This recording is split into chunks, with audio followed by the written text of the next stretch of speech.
Okay. Welcome to this video, everyone. Today we're going to be doing a DCF valuation of Carma. Carma recently IPO'd on the ASX, which is the Australian Stock Exchange. It's a very similar business model to Carma, who we might do a video on in the near future. Given these recent IPO and share price slide, I thought it might be interesting to do a basic DCF valuation and sort of see what a short-term forecast would look like for Carma. So that said, I'm just going to get straight into it. This is my first video, so you might need to have some patience with me, but we'll persevere nonetheless. So what I'm going to do just to start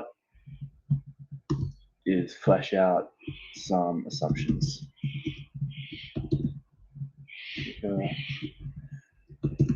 We want the date, so ticker CMA,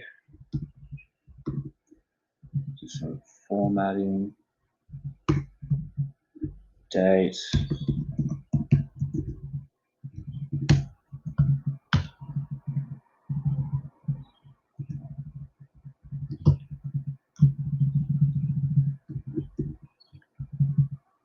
and so the first thing that we want to do here is to build out the financial projections.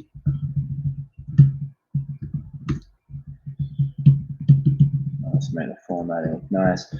This will be a work in progress as we go along, which is often the case.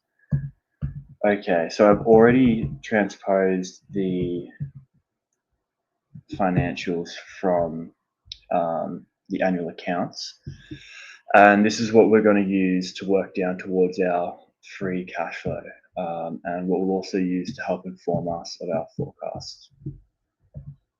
So let's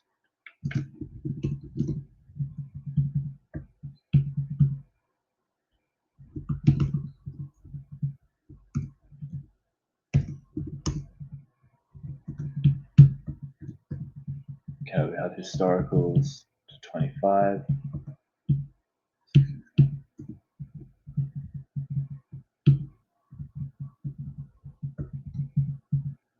And we'll do a 5-year forecast period.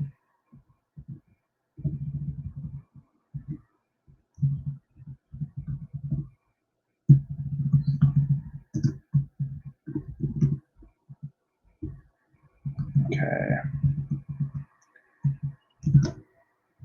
Let's just do some formatting.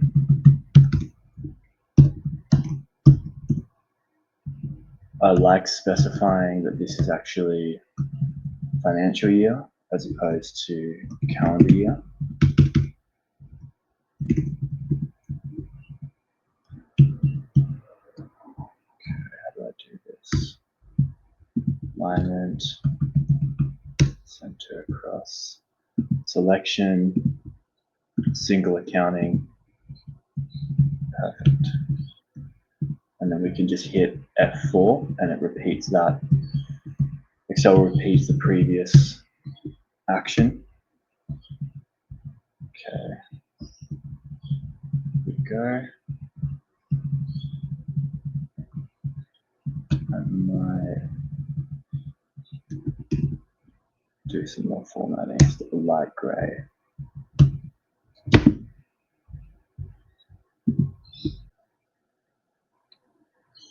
Sorry there guys, my webcam fell off. Okay, now let's plug in revenue.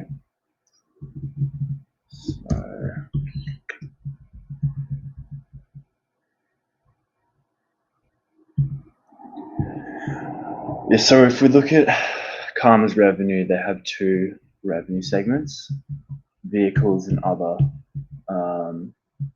Although other not sure what this is. It's a very small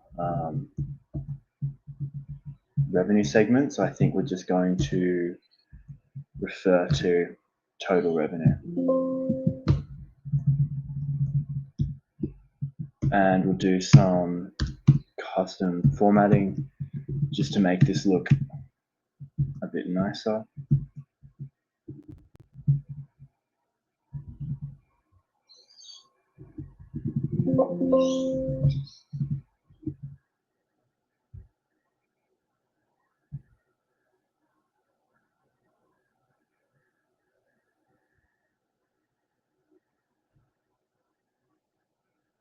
What's going on here?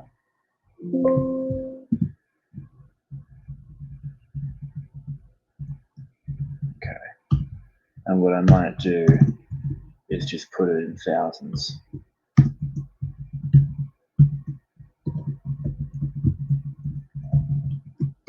And thousands, there we go. Just makes it look a bit cleaner.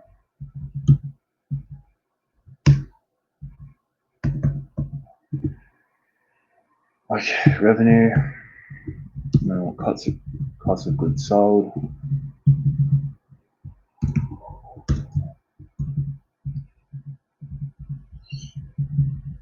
There we go, total cost of sales, thousands. Use the same format we did for revenue. Looks like there was a mistake there. Fix that.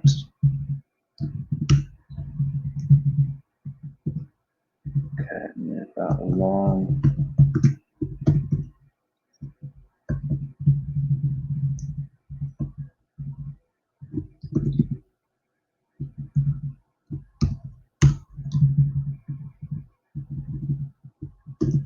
The gross profit.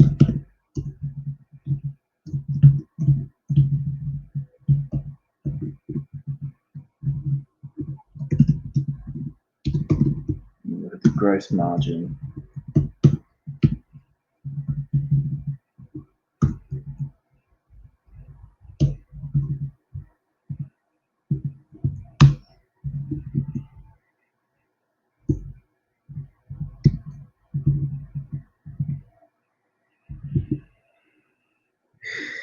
Okay, and as you might expect, being a car retail business, it's a pretty small markup that Carma makes on the sale of each car. So we can see it ranges from 1% to sort of 7%. I think industry average is around 5%.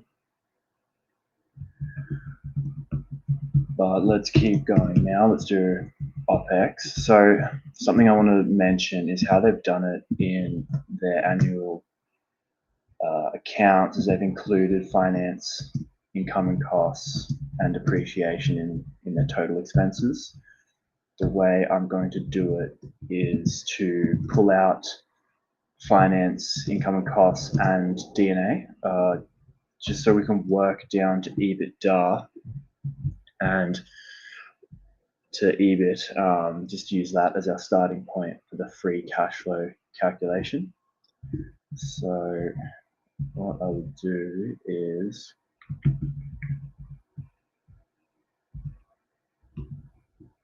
I'll take this,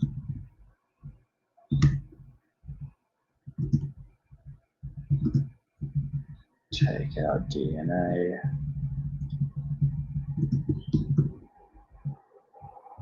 take out this, might take out foreign exchange gains too.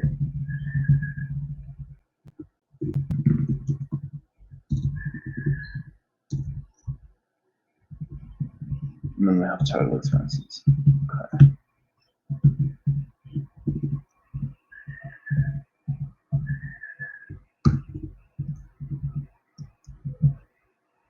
And I'll just link each of these expense lines up, and then we'll drag it across.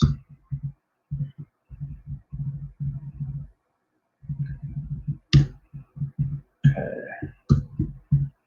Let's do occupancy expenses.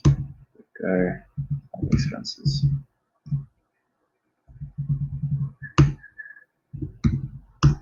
Boom.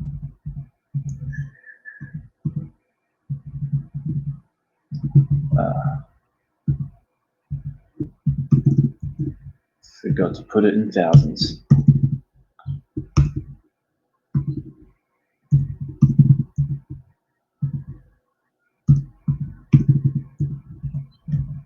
Actually,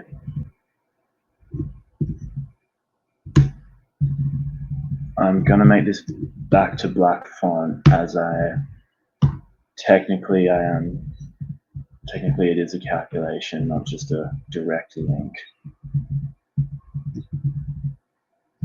It's a minor point. Normally, if this was just a direct link without the divided by 1000 input, I would make it in green font, but I don't think it really matters, so I'm just going to keep it black. Okay. This gets us to EBITDA, which is your operating earnings after expenses but before depreciation and interest expenses.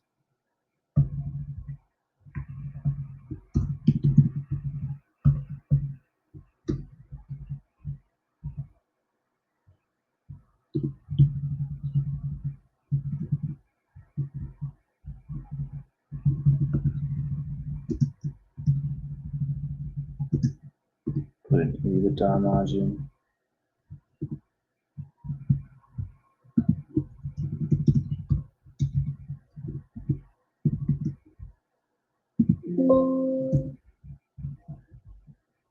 I'm not going to do that.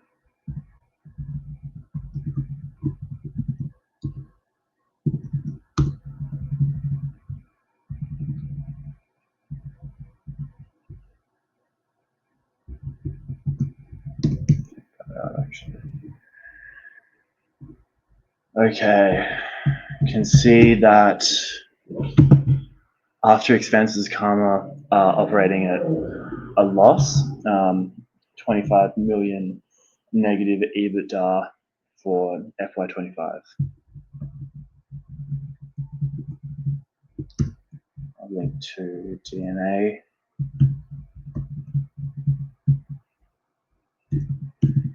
In thousands.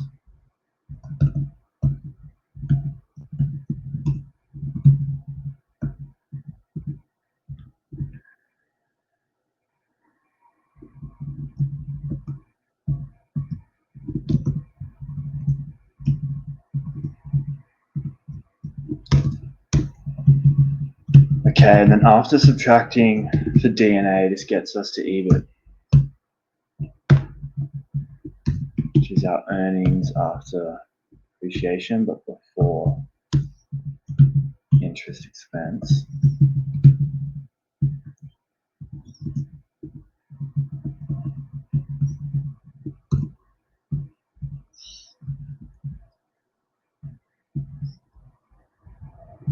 Actually,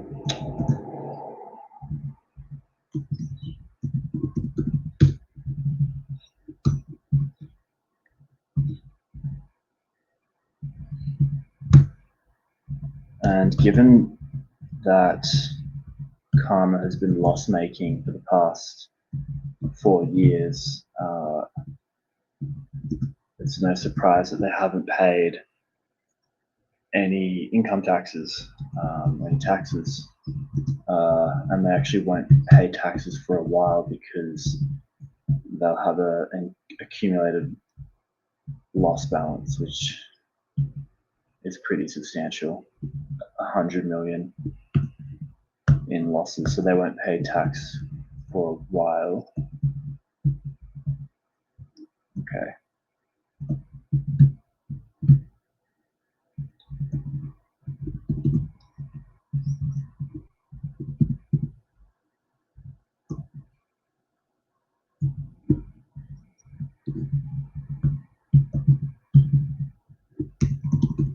can now get to EBIT after tax. And this is going to be our starting point for the free cash flow calculation. But before we do the free cash flow calculation, just leave a note here. And that's what we're going to do next. It's time that we build out the forecast. Okay.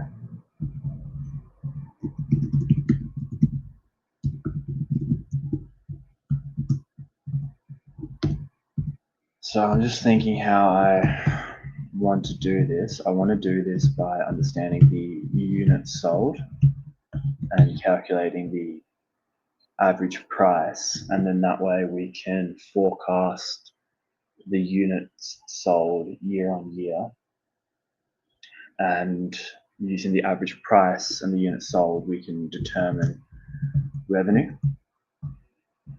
So what I'm actually going to do is put in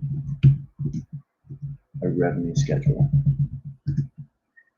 here.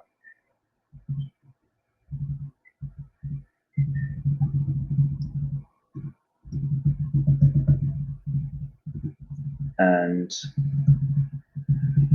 I'm sort of just going to fly through this, so it's not necessarily best practice by any means.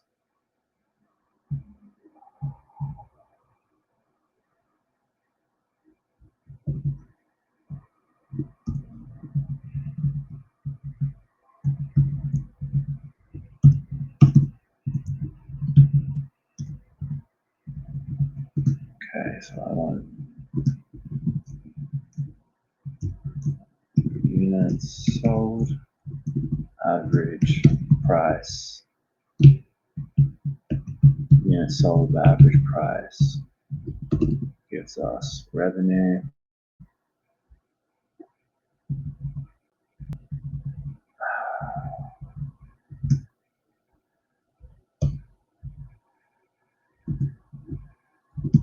And then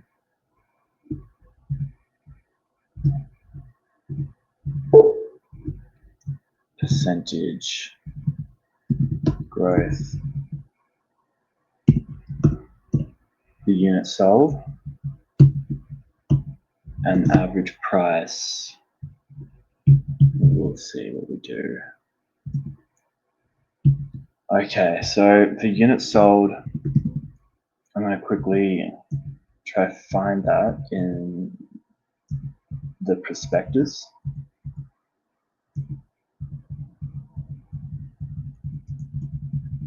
I probably, here we go.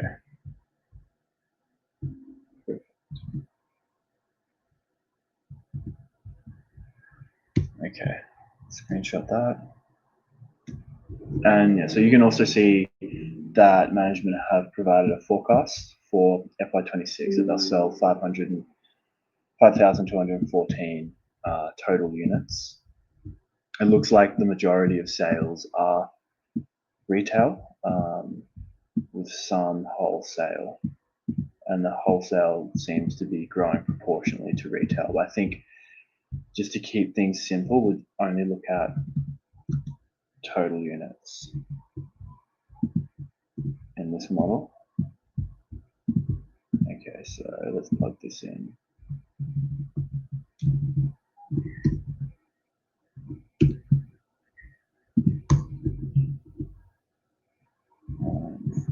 Seven.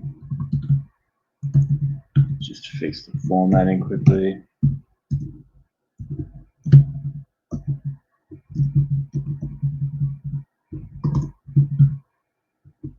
Two four oh four. 2908. Oh. Actually, it looks like we didn't have 22, which is probably okay.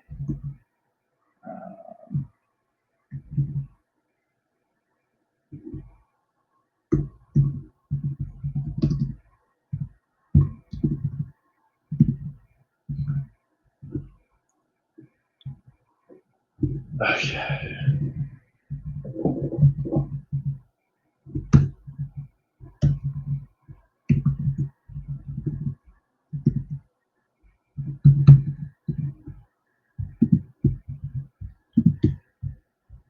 Okay, so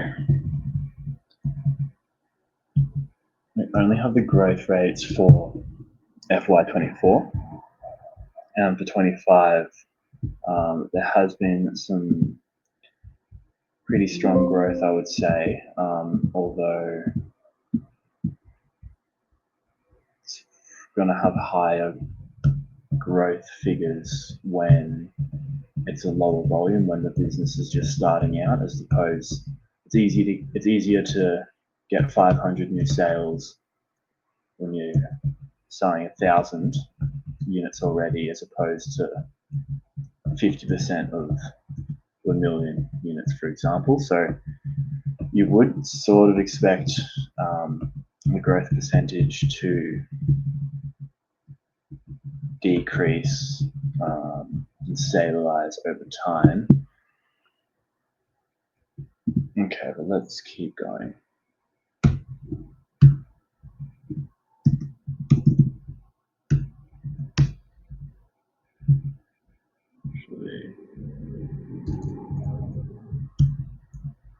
It's in thousands. So I'm just calculating the average price, and we are going to leave it in thousands.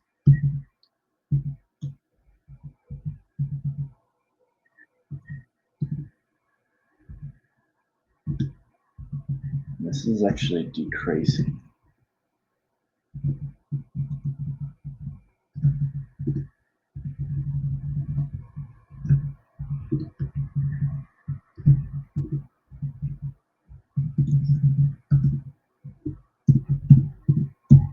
Let's just fix the formatting of this one.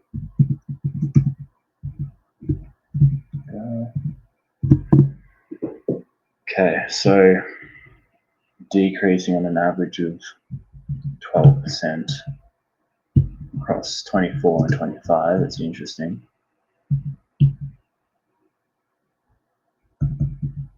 Okay.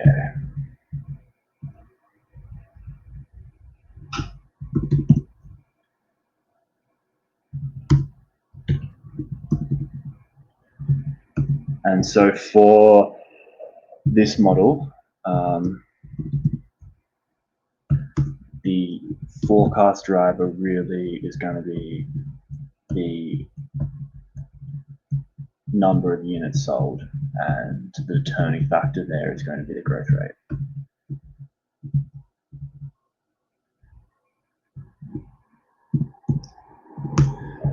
So I put in 79% here.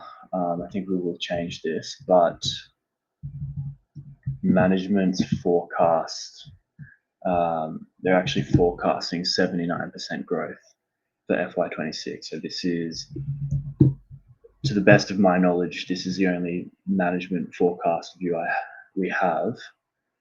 But we can use it as a starting point. And what we might actually do is create some scenarios for us to work through and see different impacts on valuation. Scenarios, okay. Revenue.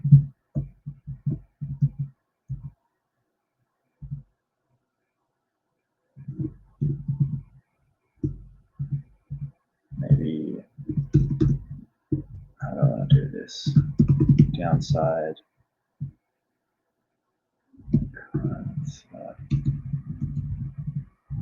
Conservative management. Upside.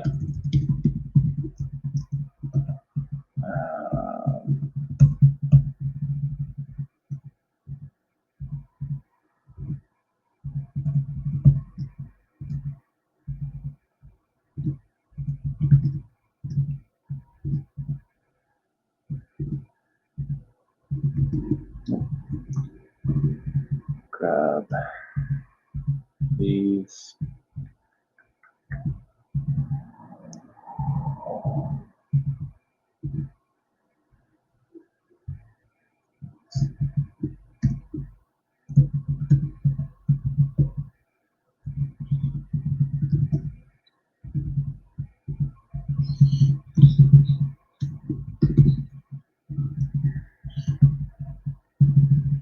Okay, and what we'll do here is we'll input a range of potential scenarios or situations, and we can see what that impact is like.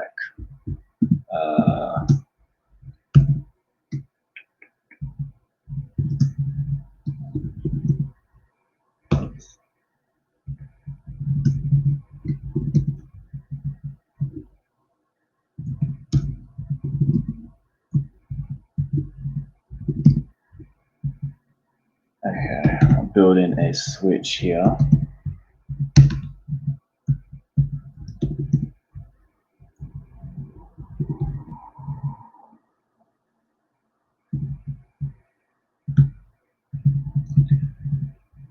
Okay, and now I'll put in some growth rates. So I know that 79% is management's view.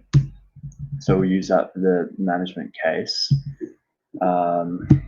And then I think we can look back. So I know with the proceeds of the IPO, I think it was around 15 million is going to be spent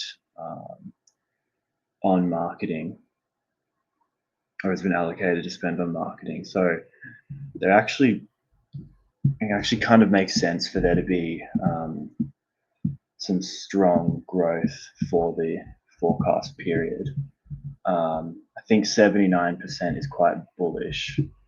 So I think maybe we can drop it to 50%, 40%, 30%, 20%, and then upside just increase by 10% each year. I think conservative,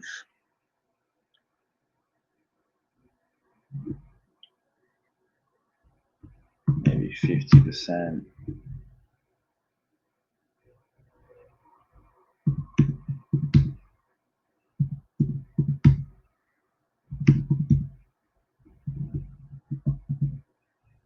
And then downside.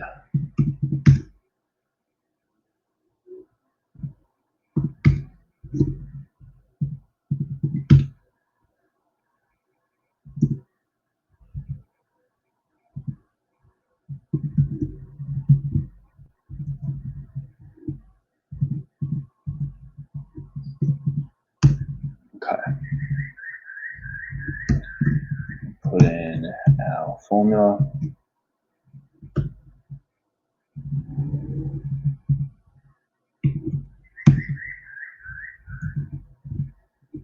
Make sure that works. Cross.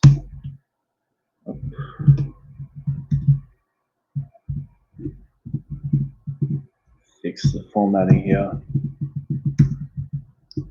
Okay, there we go.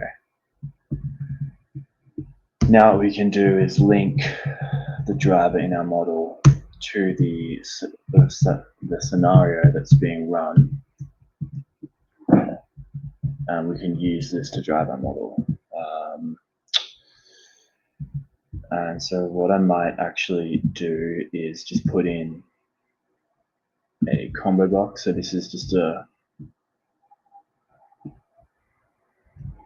nicer looking switch.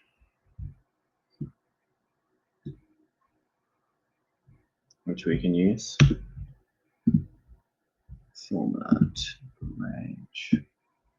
So here I'm just linking the drop-down options that we want to display, and then the cell that this drop-down box will link to.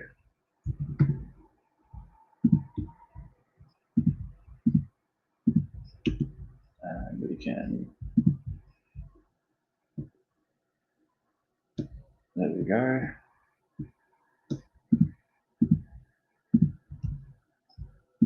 Boom, and there we go. You can see, oh, I think that Excel's crashing on me. Here we go. You can see the switch is working, so we can flick between each case. And you can see row 18 changing. Cool. Okay, now we'll grow the prior year by the growth rate.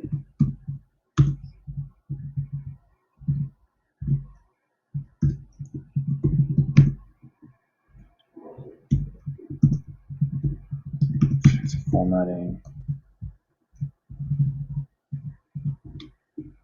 Oops. Make sure that's working. Perfect. And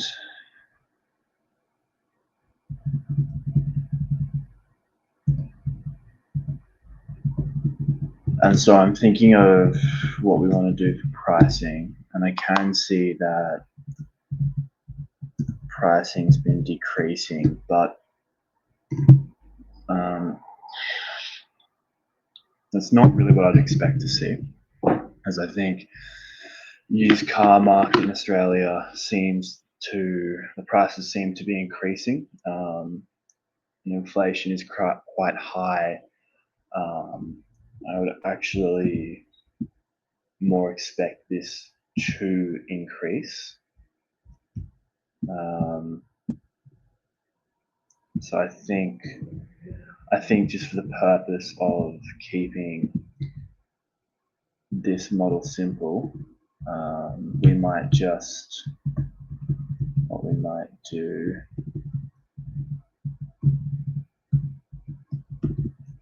is just link to the prior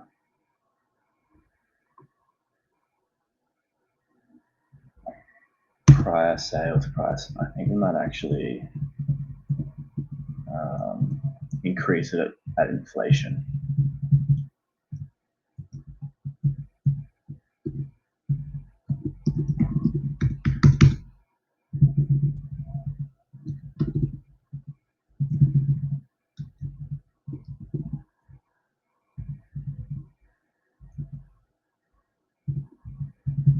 And I'm going to just hard code in the inflation assumption. Inflation is quite high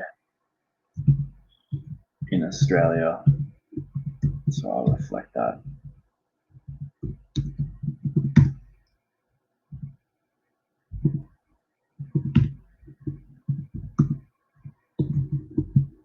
This is something we could also sensitize and put into a scenario like we did for units sold, unit growth. But I think just for simplicity, we will just leave it as is.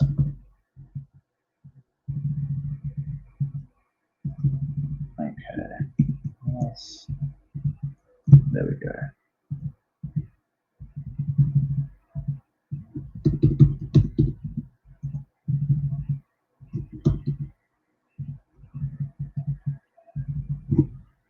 Okay. Now we have our unit sold, growth, our price. We can calculate our revenue.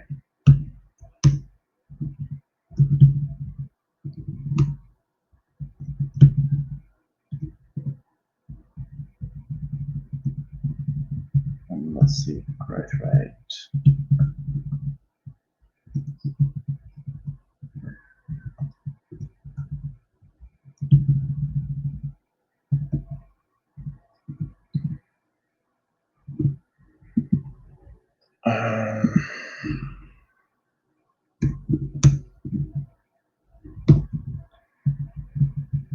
For FY26, I'm actually going to keep the average price the same as FY25, just because I am fairly sure the revenue growth expectation was 79%. And I just think this makes it a bit more realistic. Although this might not be sort of best practice, but that is why I've just made this font a different color, just so if someone were to come in and review this model or take a look, they could see that something funny is going on here. But broadly, I think this looks okay. And so now we can link in.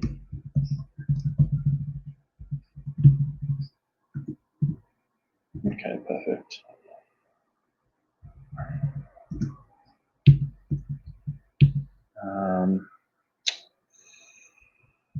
Okay.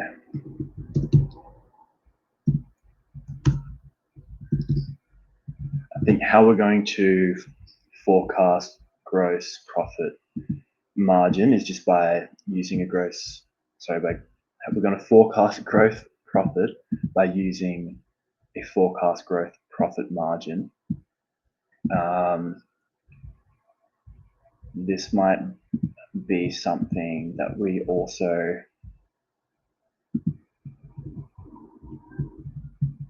make a scenario for.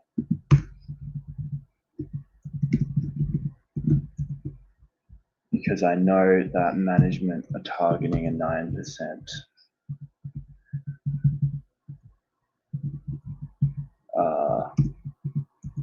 gross margin, which they might not achieve.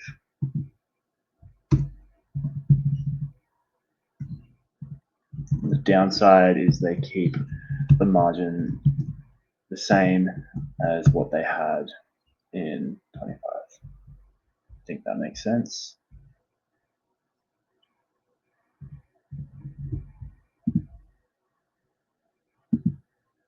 Okay, and that seems to work.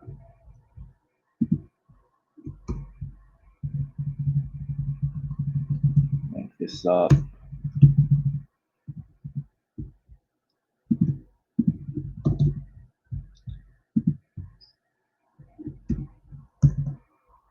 And this isn't the best way to calculate gross profit, but in the interest of time, it's how I'm going to approach it. I think best practice, you'd want to look at the components of COGS and sort of unit economics, and use that to more accurately forecast out the gross profit.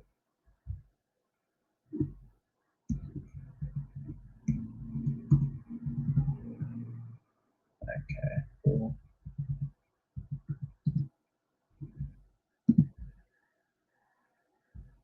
Okay, now we have our gross profit model, which is great. Now I'll move on to expenses.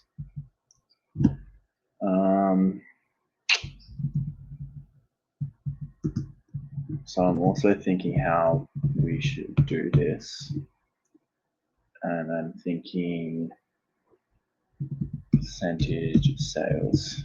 We'll look at percentage of sales. That. Yeah.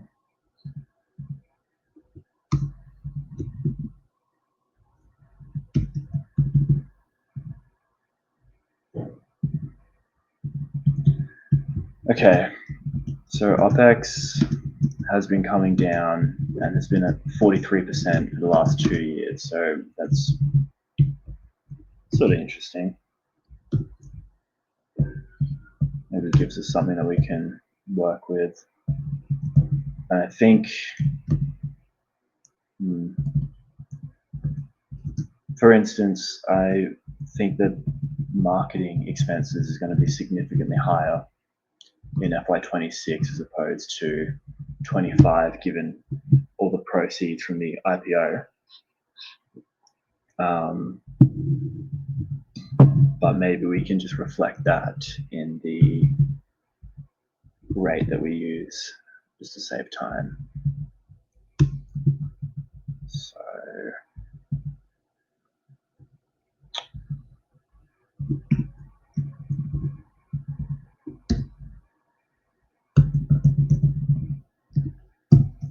sales times the growth rate, times the percentage of sales input, and then times -1, 43. I think as well we'll build let's build a scenario for this too.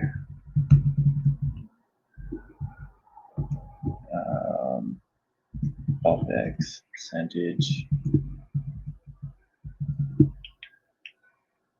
So I think management, I think no matter what, it's going to be higher than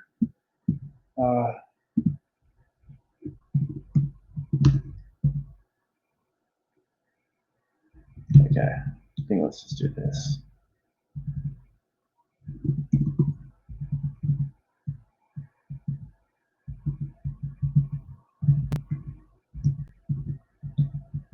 Downside.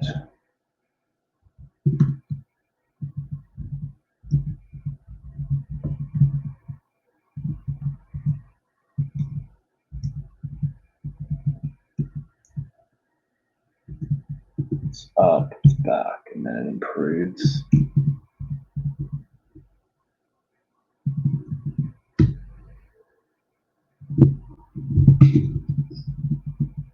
Upside. So they achieve it, and it improves slowly.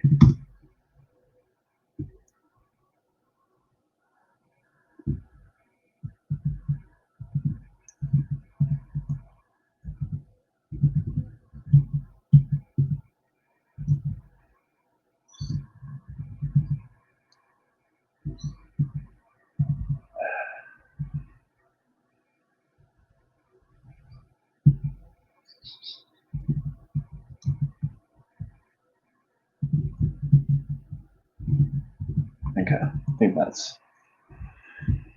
that's reasonable. Let's link it up.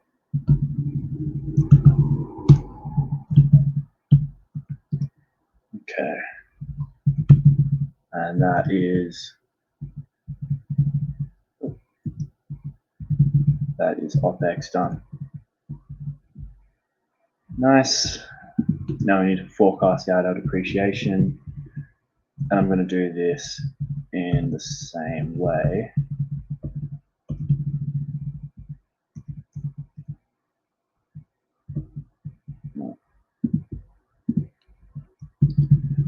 By looking at the percentage of sales. Okay. And so it's decreased from 22 and then increased slightly.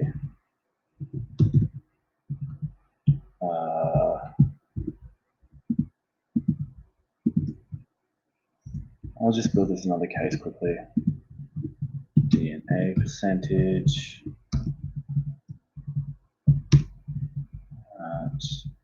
So management, maybe 10%. Upside, maybe they stay at 9%.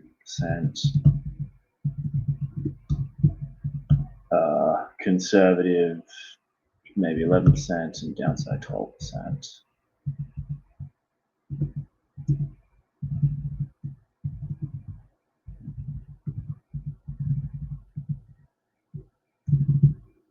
Let's just do that.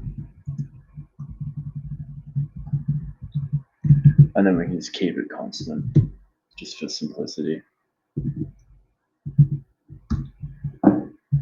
Okay, link this up. That times revenue times -1.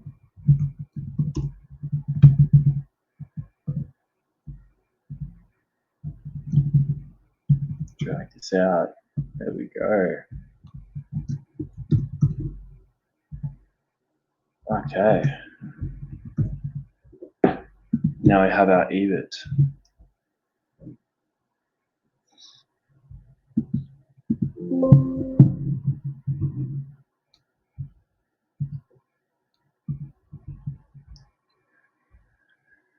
What's going on here?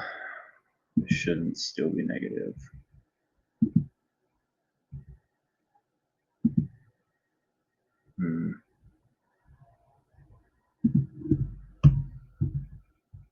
Okay, so I think what we are currently missing in this forecast is impact of operating leverage, which is that the ability to grow revenue exceeds the growth of expenses, and we might not accurately be reflecting, I guess, that concept in this by keeping the proportions sort of similar and in fact increased to what they have been historically. So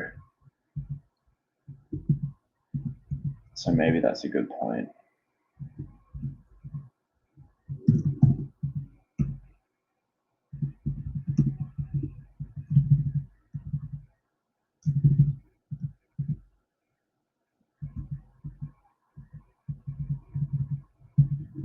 So I might just tweak these assumptions.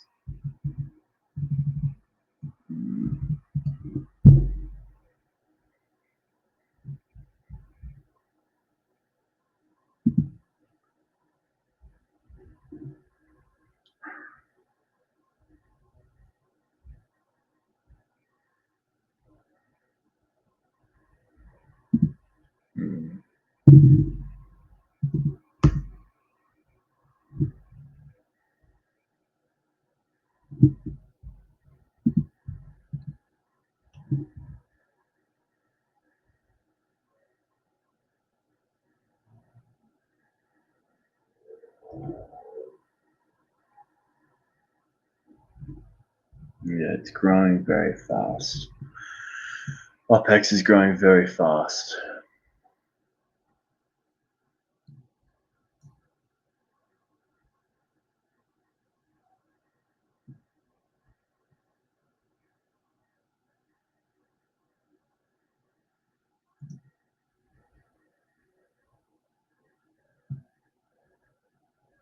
Maybe we need to approach this differently.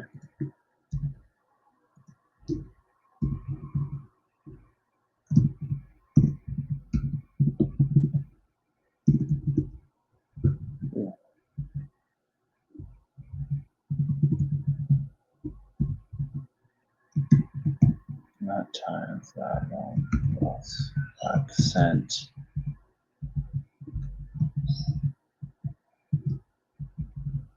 Maybe this makes more sense.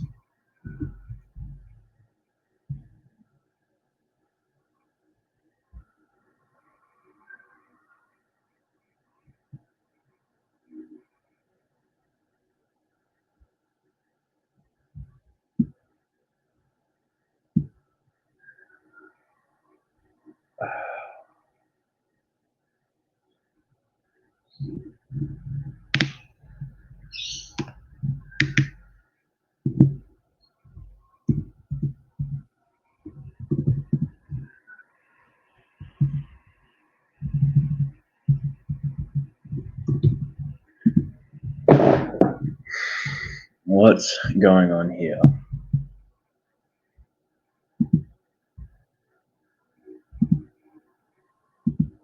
You have revenue growth of 79%.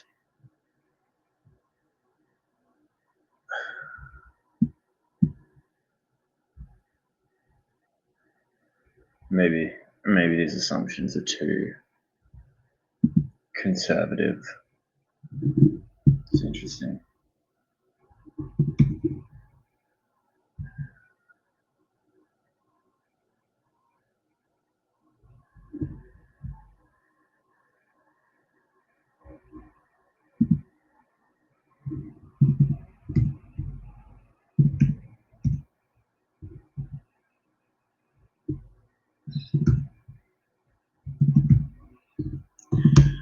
I mean, I guess it could grow.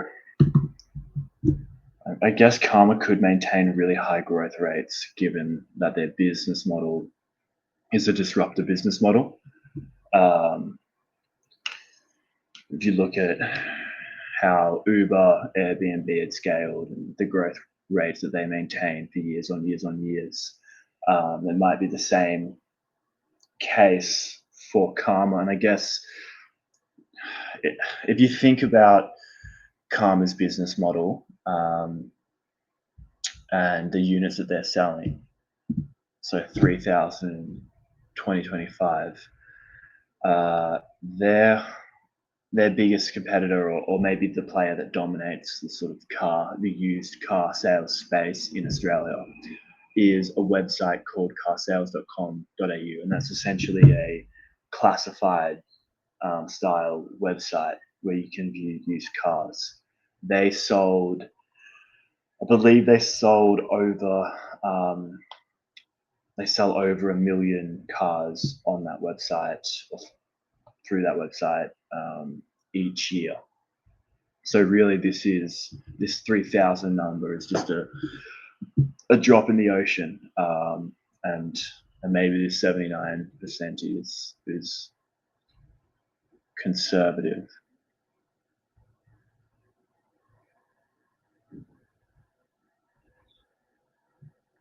And I think we're going to forecast a bit more aggressively, but I think we can justify it based on the disruptor model. I just need to update these growth percentages. Okay, 60.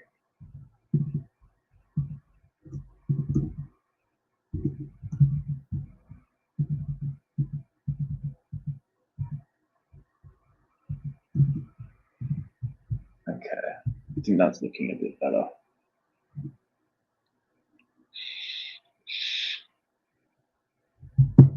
I also think appreciation should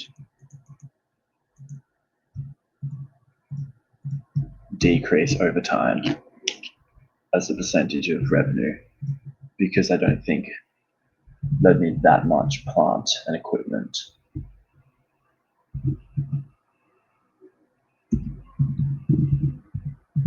Let's do that.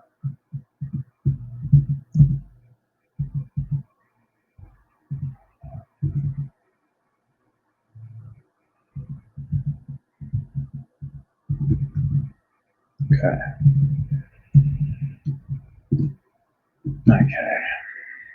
OpEx.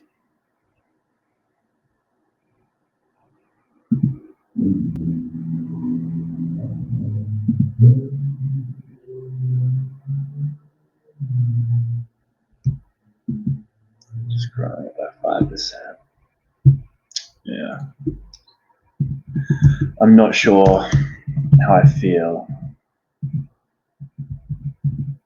OpEx percentage growth. I'm not sure how I feel about how we are forecasting OpEx. This might not be best practice. Let's just say that. Well, it isn't. It isn't best practice. Put it that way.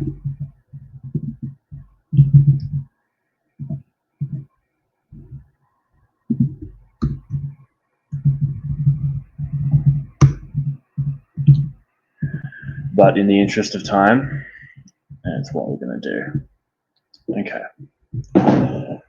Okay, I'm liking this. So positive EBITDA in 29, close in 28, and feels a bit better. And tax expense, so they have 100 million in accumulated losses. So honestly, let's just assume they're loss making. Let's just assume zero tax for the period. Keep things simple. Okay, now time for the free cash flow calculation. So first we add back D&A.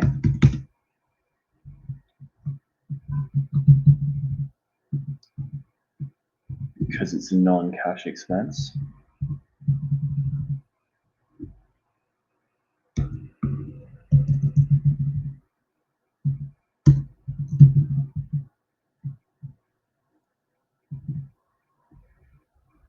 Wait, what's going on here?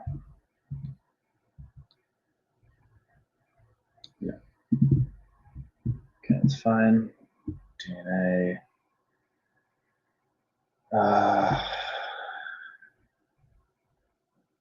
Okay. Minus CapEx, which I forgot that we have to do. So let's take a look at the financials. The cash flow statement, we can see in investing activities,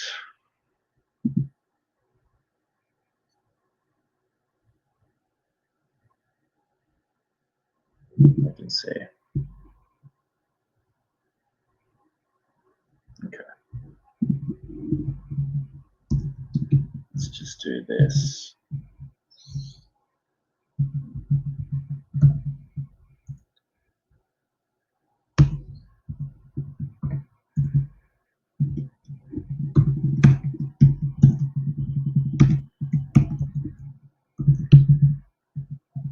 Oh, put that in thousands.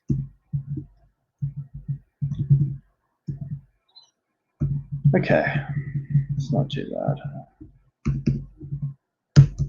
And what's this as a percentage of revenue? 30%. 4%.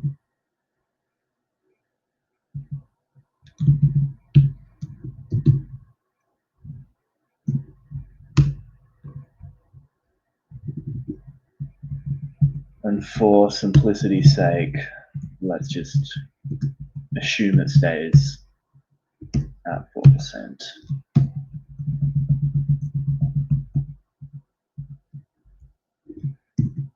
It's -1.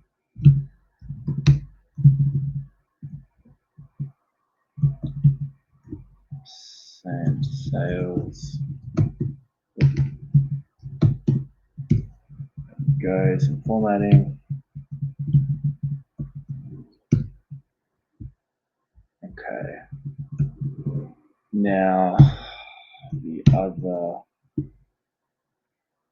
we want to add is the change in net working capital.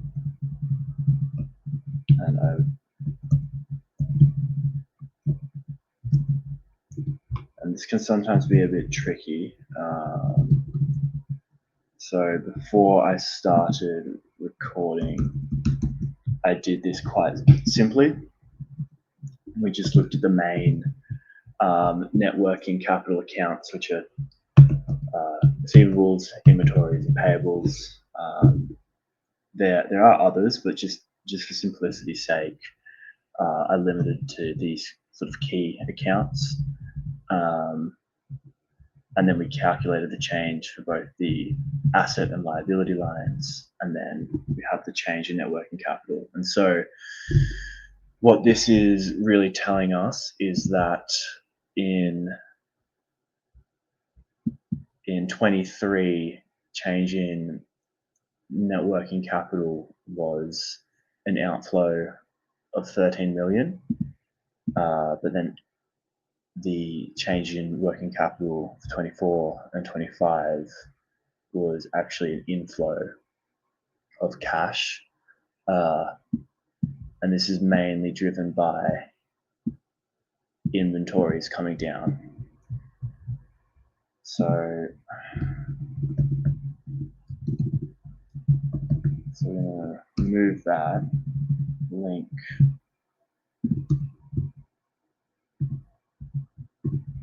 To this, copy that formatting, put it in thousands. And so I'm not really sure on the best way to model this.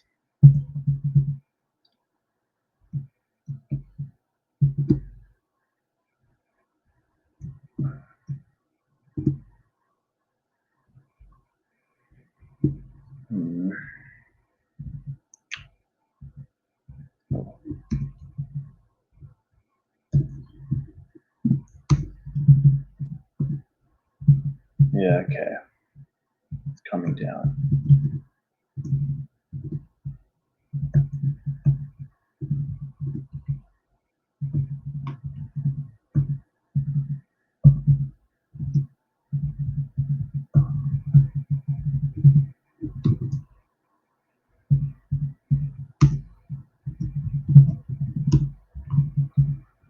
Let's just leave it. No, that's going to keep coming down. Let's just do that. Okay, times revenue.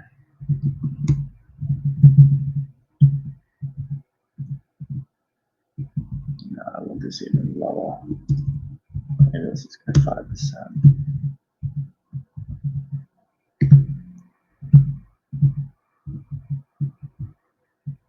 Yeah, that feels right. Okay.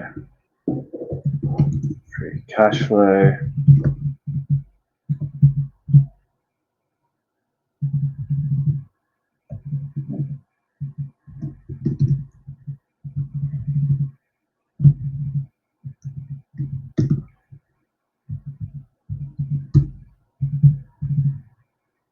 Okay, so we'll go EBIT after tax. So look at this.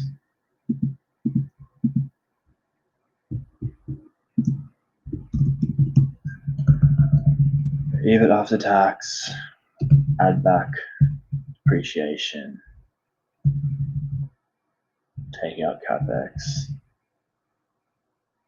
add in the change in working capital.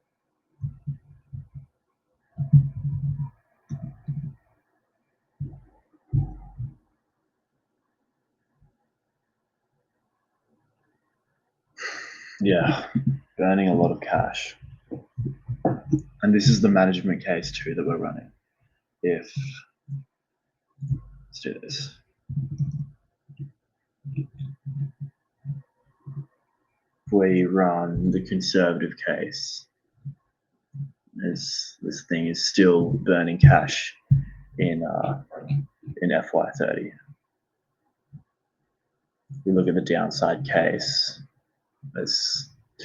that's a really terrible cash burn.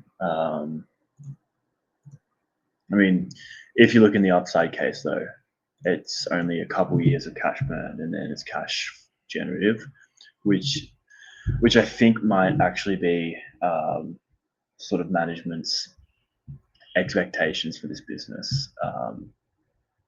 I think the key thing is just hitting consistent, strong growth percentages. I'm going to put it back to the management case.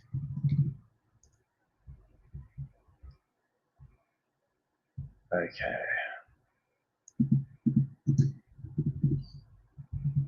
Now,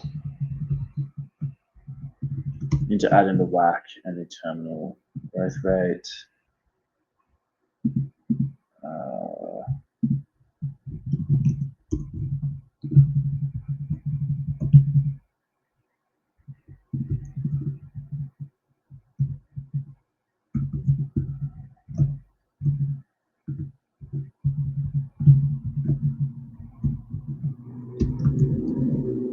What I'm doing here is just putting in a counter. This is going to be for the present value calculation. And the reason I'm using 0.5 instead of 1 is because I'm going to use the mid-year convention, which if you use 1, it discounts the formula assumes that all cash flows were received at the end of the year. where the reality is cash flows are going to be received throughout the year. So using a midpoint better represents that spread of cash flows. So that's what we'll use. We'll add in the WACC and terminal growth rate. And so I'm not going to calculate the WACC in this video. Maybe in a future video, we can go through WACC calculations. Instead, I've got some notes. The lead managers for Carma's IPO. I'm just going to use the assumptions and the inputs that they use, which is a WACC of 12% and a terminal growth rate of 2.5%. Put that in.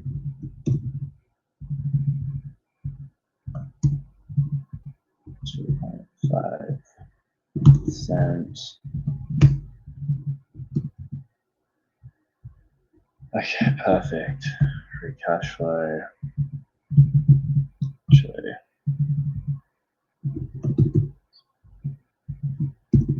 present value of free cash flow. Hey. Let's fix up the formatting a little bit here.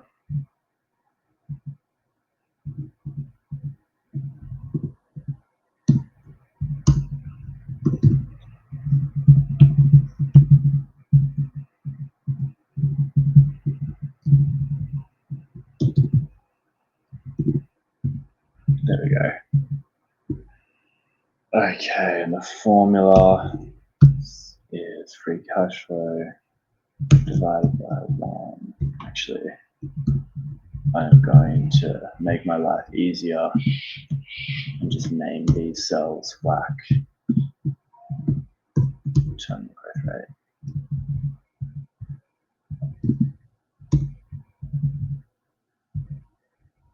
Perfect.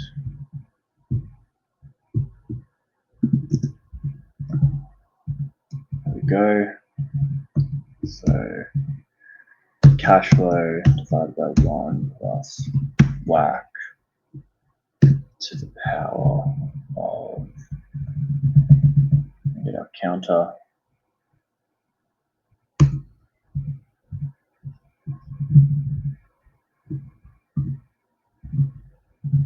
fix the formatting. I feel like I'm always fixing formatting.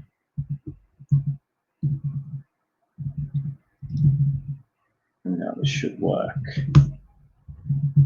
There we go. Let's just check this. Okay, free cash flow divided by 1 plus WACC to the power of our counter. Okay, almost there.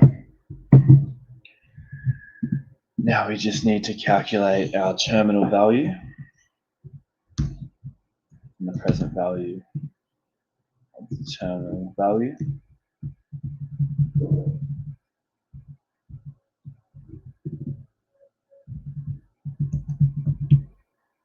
And to do that, get the last period cash flow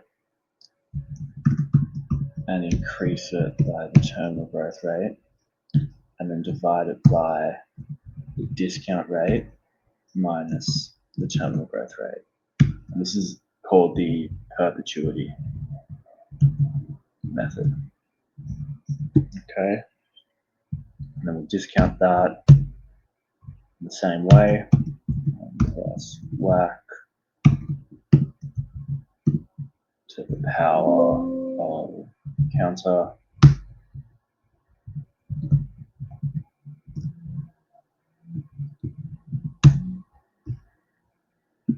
perfect. Okay, now we want the enterprise value.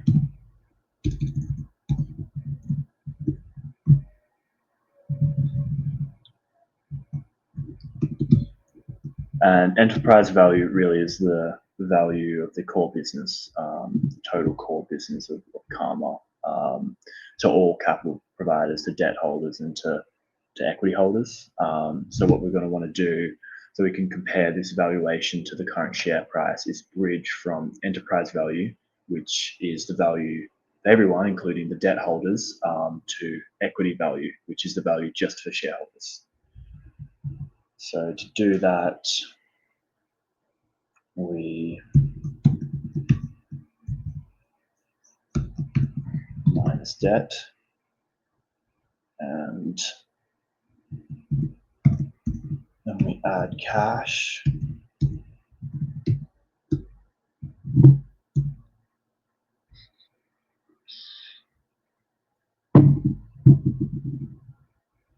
Okay.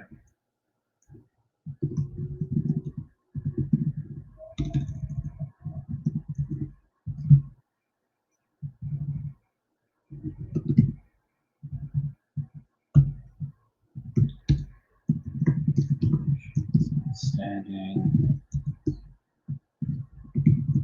share price, current share price. So I think this current share price is around 170, 1.735.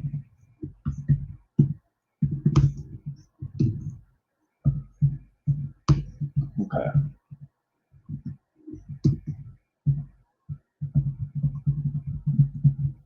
So to get the enterprise value, we simply sum the totals of the discounted cash flows. Okay.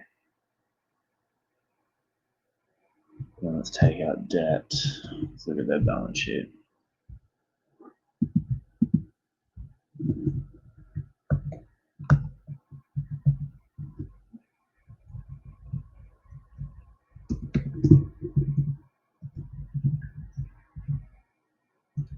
Take out borrowings. So they also have this 32 million financial liability, which I'm not 100% sure what that is. I think it might be a convertible bond, but I have a feeling it may no longer be on the balance sheet post IPO. So I think we might just not include it,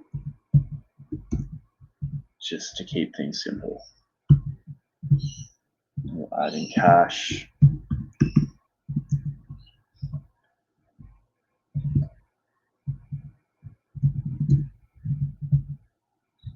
Okay, perfect.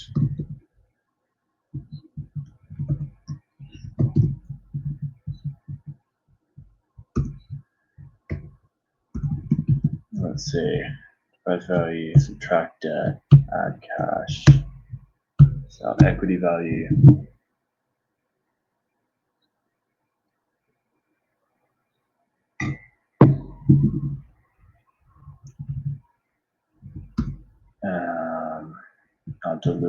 Our diluted shares outstanding. I've already calculated this one. Really, it's just their basic shares outstanding, and then they had some vested options. The share price is above the strike price, so that they get included. So it's a slightly higher share count. And then we simply take the implied value divided by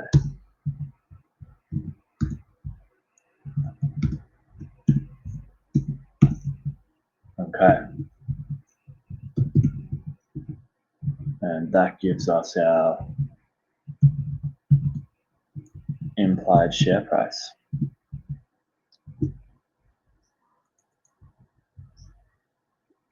of 90 cents. So it's a bit lower than the current share price. If we put it to the upside case, it's roughly 15% higher than the current share price. So I think the real questions for Carma, that I have at least, is one, the growth rates, the unit growth, and what can be achieved and what's sustainable, and how quickly it trails off. But also it could accelerate. So As I mentioned, carsales.com sold 1 million cars. This upside case only assumes 40,000 cars sold in 5 years from now. So still a relatively small percentage of the market share which Carma could potentially capture. And then the other question that I need to look into further is, I suppose, Karma's operating leverage and how their OPEX is going to change over time. I think this 5% growth rate which we applied is a very conservative number.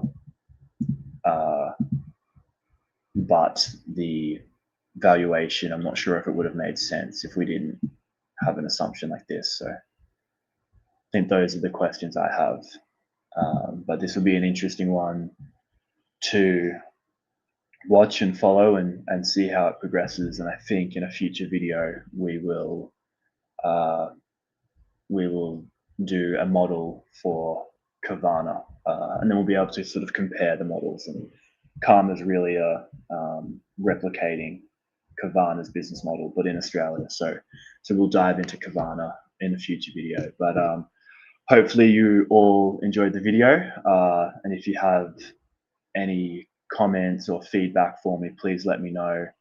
As I said, this is my first video, so apologies in advance. I'm sure it's pretty rough and not entirely perfect, but we will get better and improve as time goes on. So really appreciate everyone's support.